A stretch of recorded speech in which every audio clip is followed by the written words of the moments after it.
또 영상을 또 올립니다. 오늘은 5월 11일 토요일 오후 11시 58분입니다. 80억 중반이 깨진 것 같죠? 80억 초반대도 봐야 될 것 같습니다. 일단 분위기는 좋지 않지만 뭐 어쩔 수 없겠네요. 넘어가지요. 30만 원 출금을 또 완료를 했고 거래 내역입니다. 거래대금 사지고 뭐 그랬네요. 분위기가 좋지는 않군요. 오른 게 뭐 있나요? 하이브 하나 올랐군요. 이뮤터블.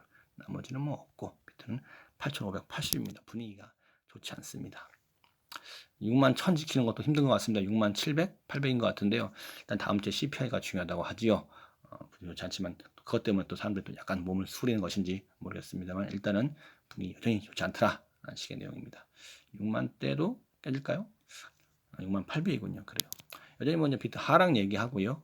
ETF를 산 기관들 얘기 그리고 대한민국 위험성을 경고한 얘기들이 여전히 있습니다. 가볍게 보시면 뭐 되겠죠.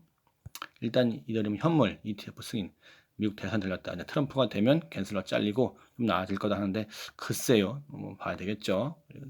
이더리움이 2,500도 위태하다. 뭐 저는 전부 아니까 그렇지만 뭐 안 좋을 수도 있겠습니다. 분위기가 대부분 다 하라는 얘기만 하니까. 반면에 또 이제 이더리움 이쪽에서 스테이킹을 제거한 그런 것도 제출했다고 하는데 잘 될 것 같지는 않지만 그래도 희망을 한번 가져보지요. 지루의 추구 주형이다는데 하는 개미들이 지루해서 팔고 나가면 그제서야 오르는 게 비트코인이죠.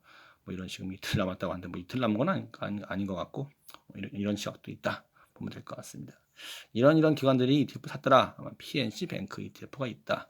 뭐 매스 뮤추얼 여기도 있다라는 식의 얘기 있고 여기도 있더라. 뭐 이런 얘기입니다. 이런 식으로 쭉 샀더라라는 얘기가 있고 뭐 이런 중남 미 기업은 자산을 이만큼 갖고 있더라는 얘기도 있고요.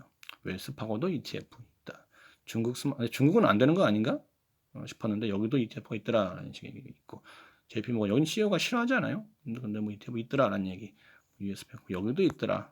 여기도 있더라고 하는데 중요한 건 이제 대한민국이나 어떤 뭐 일본 이쪽 아시아 쪽은 독자적으로 뭐 큰 나라가 아니라 해외에 있는 걸 보고 베껴서 큰 나라다 보니까 해외 움직임이 중요하죠. 그래서 해외에서 이런 것들이 움직인다고 합니다. 그럼 그래 진행시켜 이렇게 보고 문화로 큰 나라다 보니까요. 이런 움직임이 중요할 수도 있겠습니다. 그게 뭐 대한민국 부동산 얘기죠. 맨날 나오는 중개사 시험 문제 매번 나옵니다만 나올 때마다 봐주는 게 좋습니다. 정말로 뿌리부터 썩어서 잘못 운영한 그런 형태의 자격증이죠. 이제 사람들이 알았습니다. 야 이거 내가 혹시 연구의 고점 아닐까라고 사람들이 이제 슬슬 알았다는 거죠. 그래서 불안해한다라는 식의 내용입니다. 대부분 다 불안하죠. 근데 중요한 건 그렇기 때문에 더더욱더 나서가지고 이제 넘기려고 계속 오른다고 얘기를 하는 겁니다. 근데 중요한 게 정말로 오르면 사람들이 가만히 있습니다. 매물도 빼죠. 근데 매물은 쌓이고 계속 오른다고 얘기한다는 건 결과적으로 그들도 아는 거예요. 이게 떨어질 거라는 걸 불안한 거죠. 중요한 게.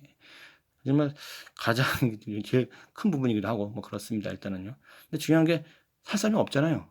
그러다 보니까 너무 불안하니까 이런 식으로 계속 선동만 하는 거죠. 중요한 게 바로 이런 게 사기입니다. 떨어질 걸 뻔히 아는데 계속 오른다고 선동한다? 그게 바로 사기죠.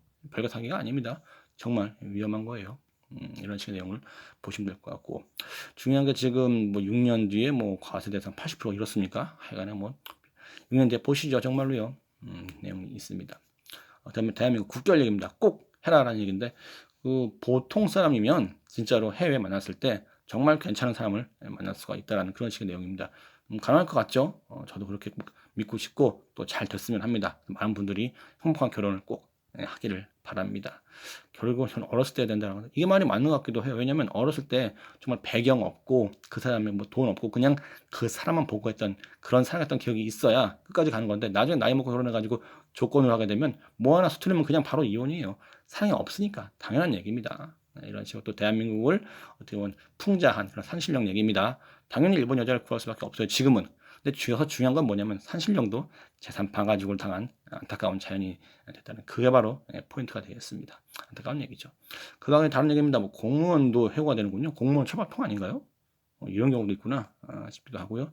그리고 정치권에 실망한 중국 부자들이 일본으로 넘어와서 일본 집값이 오르더라. 뭐 이런 얘기도 있습니다. 대한민국은 포기한 건가요? 모르겠네요. 이상입니다. 분위기가 뭐 여전히 좋지 않습니다. 과연 또 내일 일요일인데 특별한 건 없을 것 같지만 한번 또 지켜보시죠. 돈들 많이 버시고요. 내일도 또 화이팅 하시죠. 감사합니다.